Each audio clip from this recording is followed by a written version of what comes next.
Assalamu alaikum wa rahmatullahi wa barakatuh. A'udhu billahi minash shaitanir rajim. Bismillahir rahmanir rahim. This is the first Friday night of the month of Ramadan of 1443.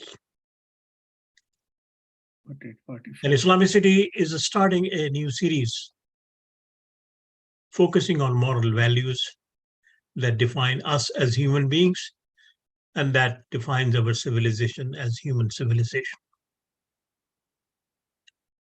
We want to understand what those moral values are and have been. Because every religion claims that it has certain monopoly over those values that is started by the person who introduced that religion. But the philosophy, sociology, psychology have different definitions. And currently, let's focus on the two definitions that are understood by the world in general as far as the universal values are concerned. And here, we want to introduce a third element in that definition that already exists.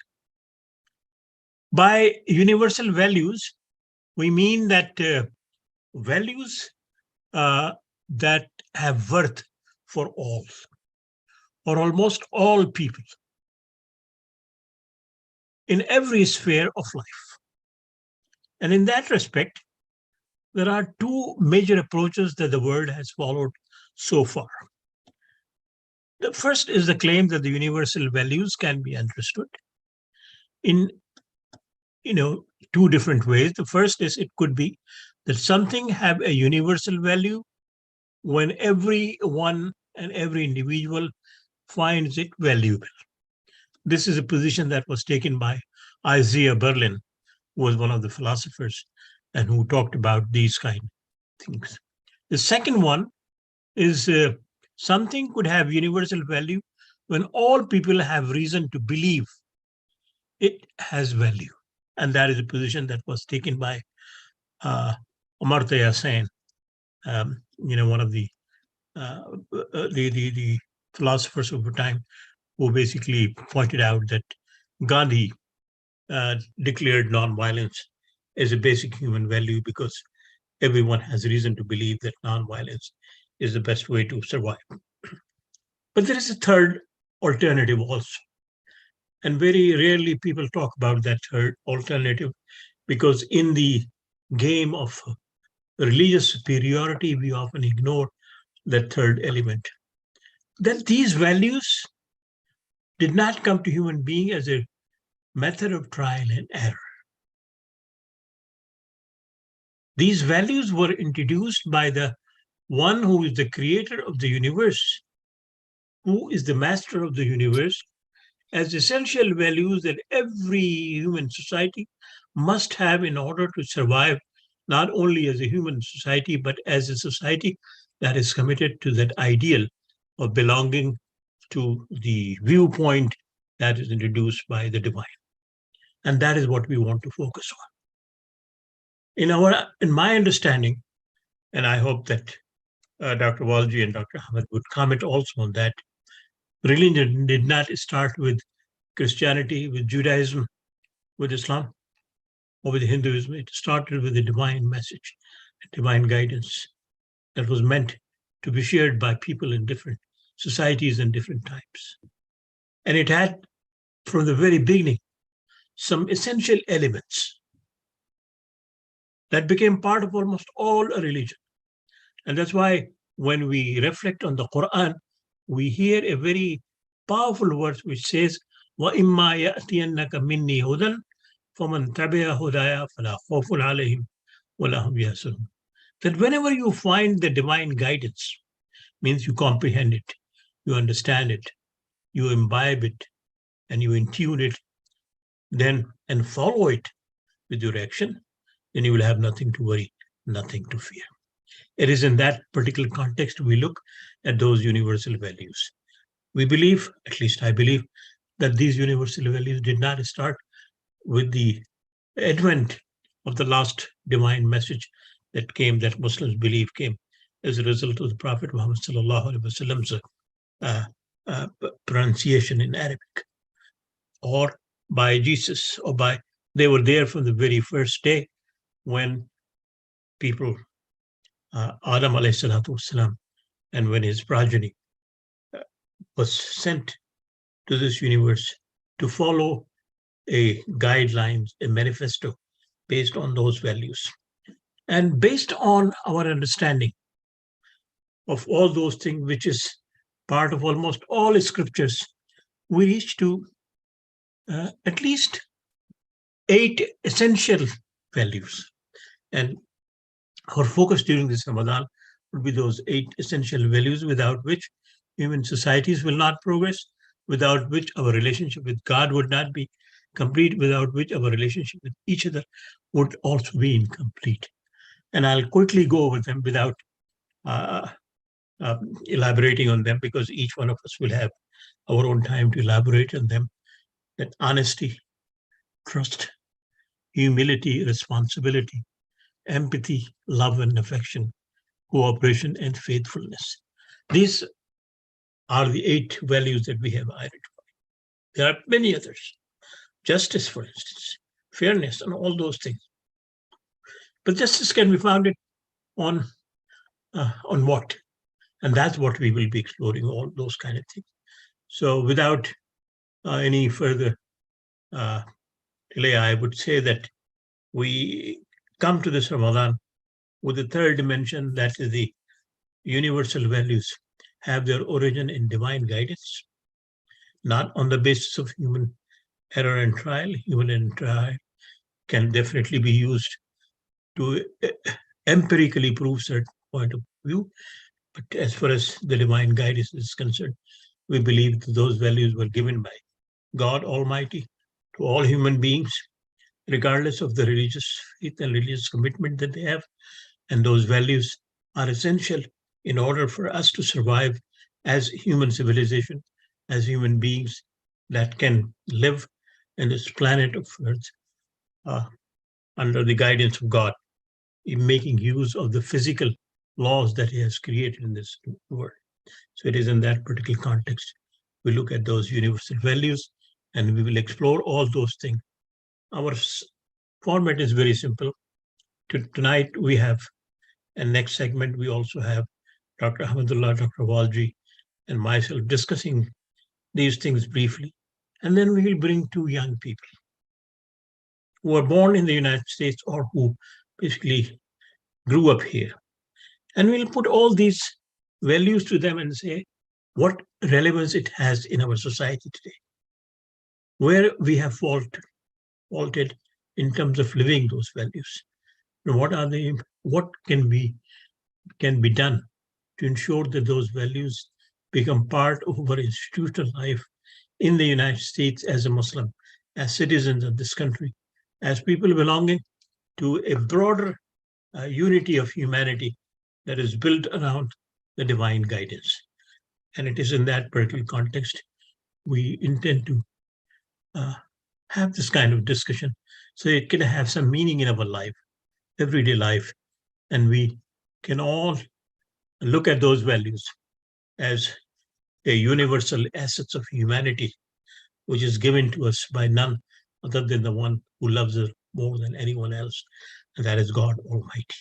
I'll stop here, and I will invite Dr. Ahmedullah Siddiqui to talk about something which is very interesting, because in 1993, I think 1993, when the Parliament of World Religions was being revived, one of the scholars of Islam, Dr. Ifan Ahmed, talked about those kind of values, universal values, and based on his pronunciation, based on his elaboration of those values, the Parliament of World Religions, I think, developed a paper that is called Global Ethics, that was introduced to me by Dr. Ahmedullah Siddiqui. So he will elaborate on that. And then Dr. Walji will also talk about those universal values, and then we will, inshallah, move forward in our discussions on that. Over to you, Dr. Ahmedullah Siddiqui. Alhamdulillah Rabbil Alameen, wassalatu wassalamu ala Rasulil Kareem. Thank you, Dr. Aslam Abdullah and Islamicity. I welcome all of you to this Ramadan in 1444, as we begin to reflect upon the 8 universal values that Dr. Aslam Abdullah has briefly alluded to.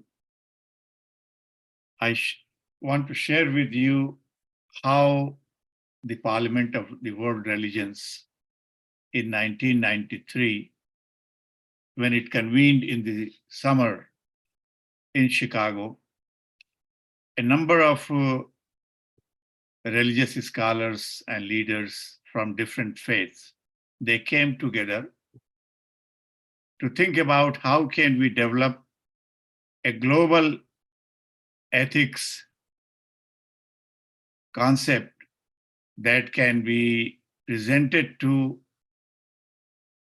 the entire world, to the political leaders, to the religious leaders, to the young, to the old, so that we can all come together in making this world a better place to live.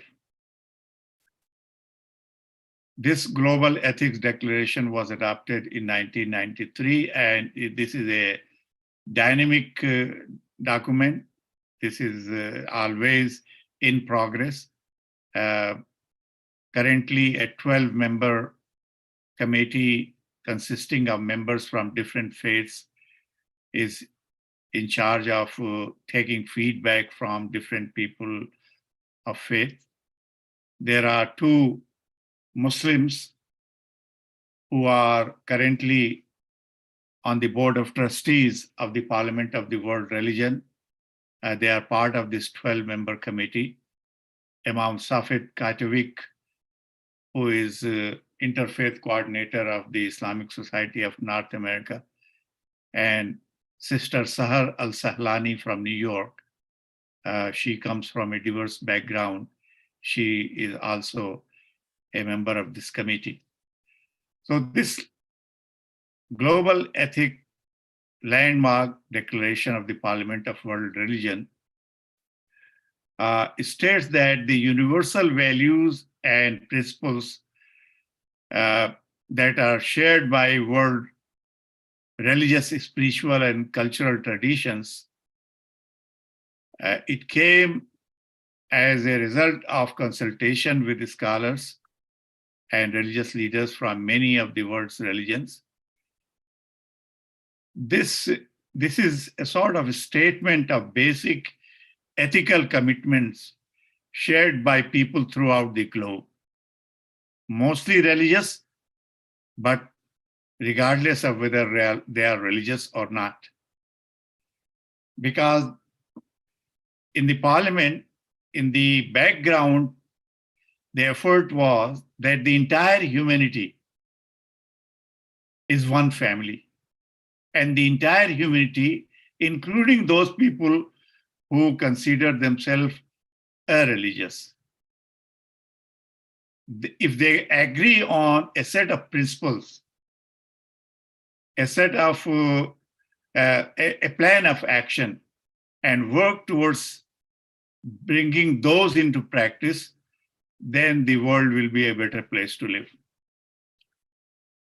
And the global ethic responds to an urgent practical need, as well as a deep spiritual hunger for clear moral guidance on the most fundamental issues of human life and conduct.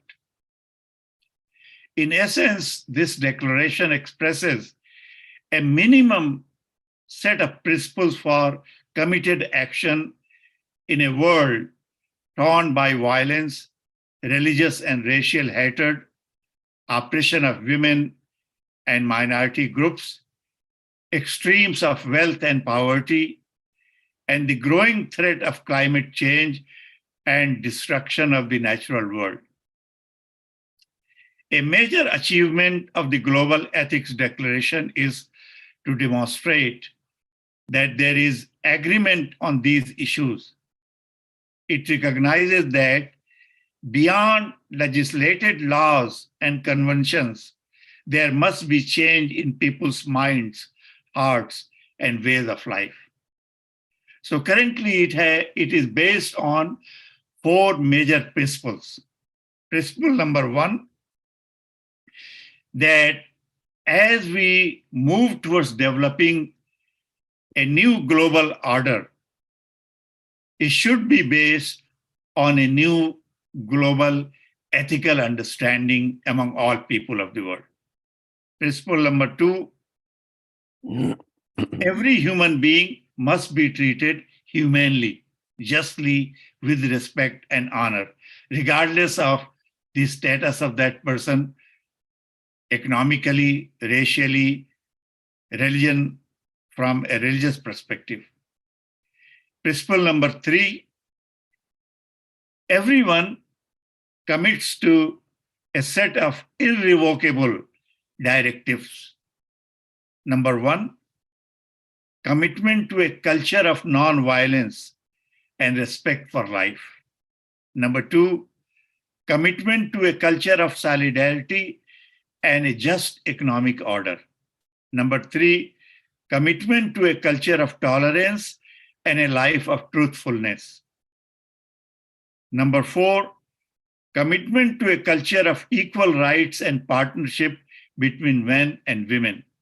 And number 5, commitment to a culture of sustainability and care of the earth resources. And the last principle, principle number 4,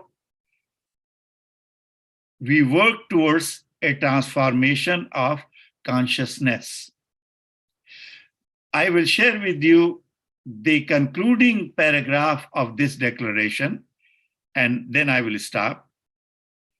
Quote, in conclusion, we appeal to all the inhabitants of this planet, Earth. Earth cannot be changed for the better unless the consciousness of individuals is changed. We pledge to work for such transformation in individual and collective consciousness, for the awakening of our spiritual powers through reflection, meditation, prayer, or positive thinking, for a conversion of the heart. Together we can move mountains.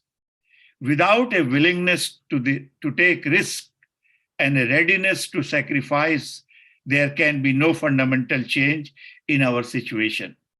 Therefore, we commit ourselves to a common global ethic, to better mutual understanding, as well as to socially beneficial, peace-fostering, and earth-friendly ways of life. So as you can see, that the global declaration of ethic calls for people to think beyond ethnicities, beyond race, beyond nationality, and even beyond one religion, as thinking as superior to the other. So this declaration calls for coming together and agreeing on a set of moral principles.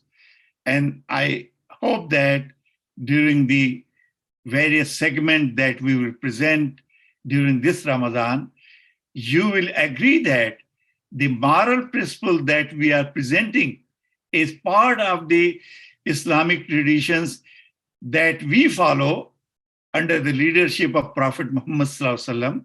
But we also understand that these are the moral principles that was given to us by the creator of the world right when he sent the first human being to this earth, Adam alayhi salam.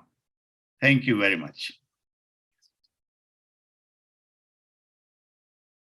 Jazakallah, Dr. Siddiqui, for those very insightful words and sharing the document with us as we discuss today the theme of living with a purpose, exploring the 8 universal moral values, and also living these values as Muslims.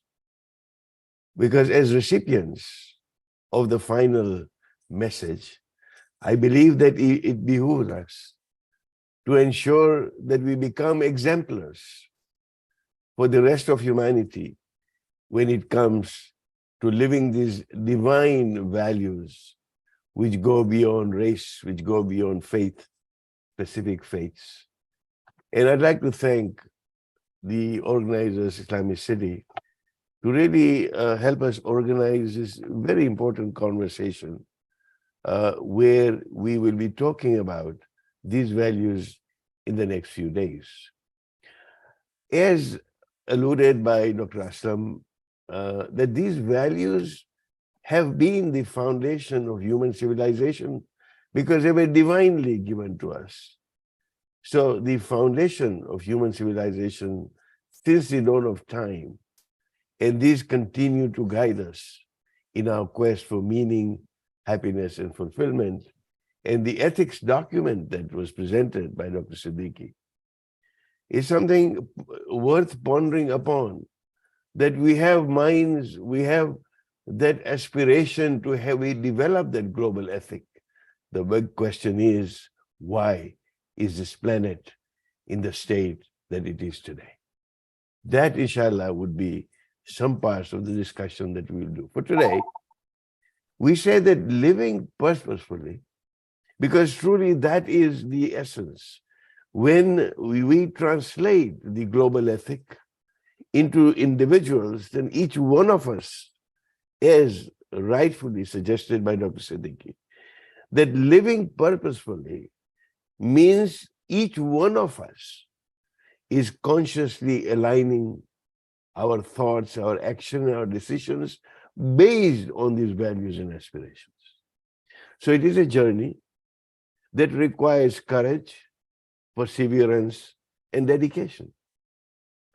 And truly, by embracing these core values, I would call these core values of humanity, we would be able to create, as the document of global ethics is proposing, that we can create a meaningful life, nurture our relationships, and contribute positively to society in general.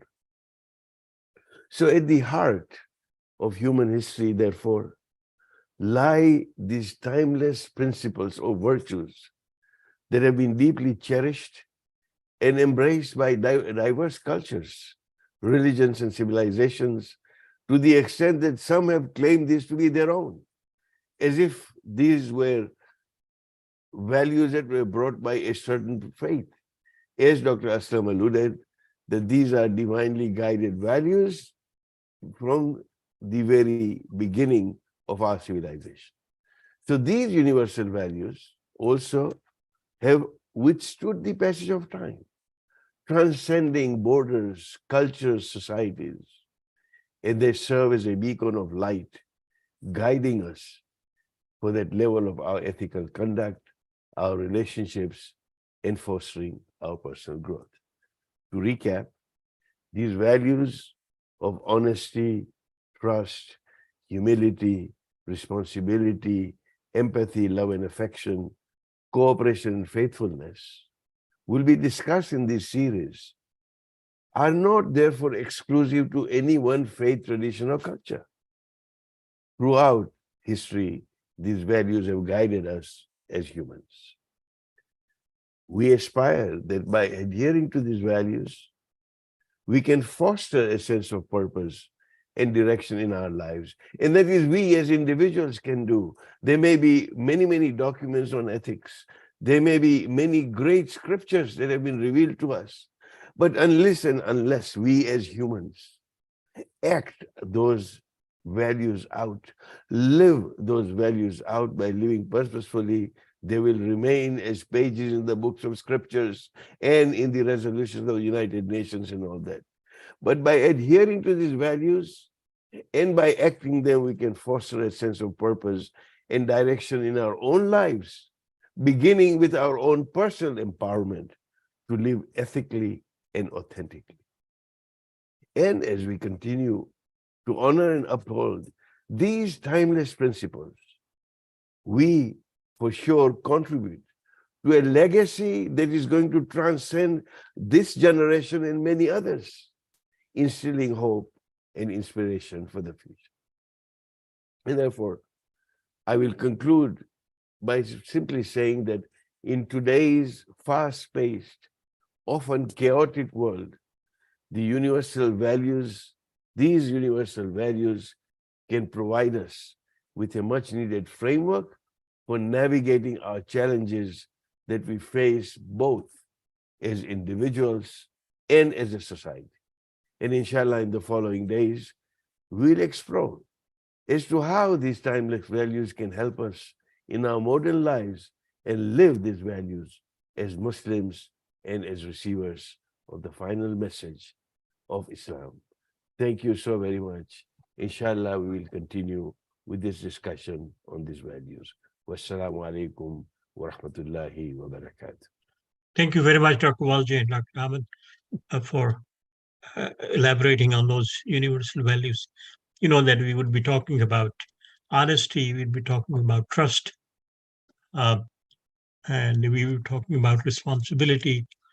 We would also be talking about empathy and love and affection and cooperation and faithfulness. But before we go into each of these values, I have a few questions to both of you. Do you think that Islam is the only exclusive religion that focuses on that, or should we conclude, as we have been discussing, that these were the values that were given to us by the Creator from the very beginning?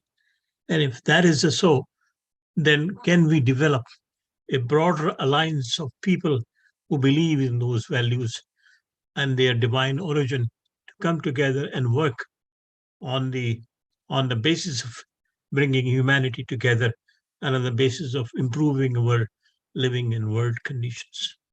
So both of you.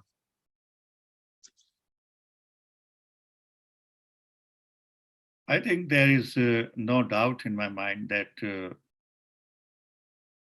the Creator of the world, as he created human being, has a plan. And the conversation that is reported in Quran between angels and God, where angels cast a doubt whether human beings can morally be good, in contrast to them who are unquestionably obeying God. Then God's answer was that I have invested in human being enormous potential to excel beyond even angels. And that claim was based because God was giving us a framework consisting of these values, that as long as people will abide by these values, even if they don't follow a particular religion, or as a human being, even if they don't follow any religion, I will go to that extent. But they are conscious of these values and what these values enshrine upon themselves, they will be able to live in peace. The plight of humanity today is that all religions claim to have these values, and most of the adherents of almost all religions, they don't practice these values. So that's why there is all this rift and all these catastrophic divisions of humanity, conflict, violence that is going on. Dr. Walji, what's your take on that? Yes, thank you, Dr. Aslam and Dr. Siddiqui. I totally echo the sentiments. Firstly, that these values are beyond any particular faith. These are divine values given to us. And if our Maker, our Creator has given us these values, then surely He has given us the ability to live these values. And that is the inspiration that we take. Why do we have strife? Why do we have these issues on our planet? is because we have not embraced and practiced its universal values. And therefore, we get into these complexities of the modern world, where priority is national interest, religious fanaticism, and many other things come in the way of, and the worst, dare I say this, is where religious fanaticism, which claims to have a monopoly over these values, are probably the biggest contributors to strife in this world, be it sectarian issues, be it sectarian violence. And therefore, we can navigate these complexities. Yes, Dr. Aslam, it is possible that this modern world, with the globalization, with social media, with the means of communication that we have today, with AI, all these things that are going on, that yes, we are perhaps in a better position to wade through these complexities, be more transparent, and live in a modern world with a greater sense of purpose and direction, ultimately contributing, inshallah, to a more harmonious, compassionate, and a connected global community. That therein lies the secret that we should truly be a connected global community looking after each other. And amongst the principles that we'll be talking about in the days to come is empathy. If only there was a level of empathy that we had all imbibed, that we can create an empathy revolution, can you imagine how many of the strife that we had would be avoided or completely destroyed if there was an empathy revolution? So yes, we have an opportunity to move forward in that direction. I think in the next few segments, we will definitely be elaborating on those things. First, three of us will talk briefly about those 8 values. And then as we discussed, we will bring in some young people to reflect on that. And our take should be how we can empower our institutions and our individuals to live those values in their everyday life. What can be done in practical sense? Are we mindful of all those values? Do we really value them as divine values, not just as values that are exclusive to our religion, but that are exclusive to humanity and human beings? And then what can be done institutionally and individually to live those values in our everyday life, in our families, in our institutions, in our schools, in our communities, and how we as Muslims, as you rightly pointed out, both of you, can be an embodiment of those values with all our weaknesses and our shortcomings, and then see what kind of impact we can bring into our own lives and the lives of the people who we share this planet with. With that, I think if you want to add anything extra, please go ahead. Otherwise, we'll conclude this session and we will, inshallah, prepare ourselves for tomorrow when we'll talk about those 8 values. And I would request Dr. Walji to start with his values, and then Dr. Ahmedullah will talk about 3 of the values that he has chosen, and then I'll talk about 2 of the values. So if you want to add, please go ahead. Otherwise, with the concluding prayer from Dr. Ahmedullah Siddiqui, we'll come to an end to this particular program. And thank you very much for watching it. And hopefully this will be useful to us and to our families and to our communities. Thank you. Alhamdulillah Rabbil Alameen, wassalatu wassalamu ala Rasulihil Kareem.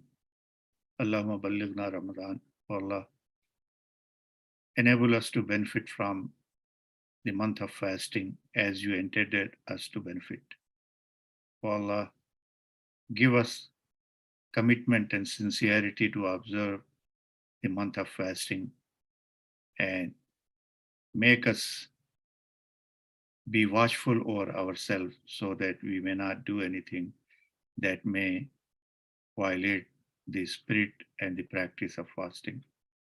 Allah, enable us to understand the universal moral values that we are discussing through this series and make us a shining example of those moral values so that we can benefit ourselves and the humanity at large. Sallallahu ta'ala ala khair khalqihi Muhammadin wa alihi wa sahbihi ajma'in. Birahmatika ya arhamar rahimin.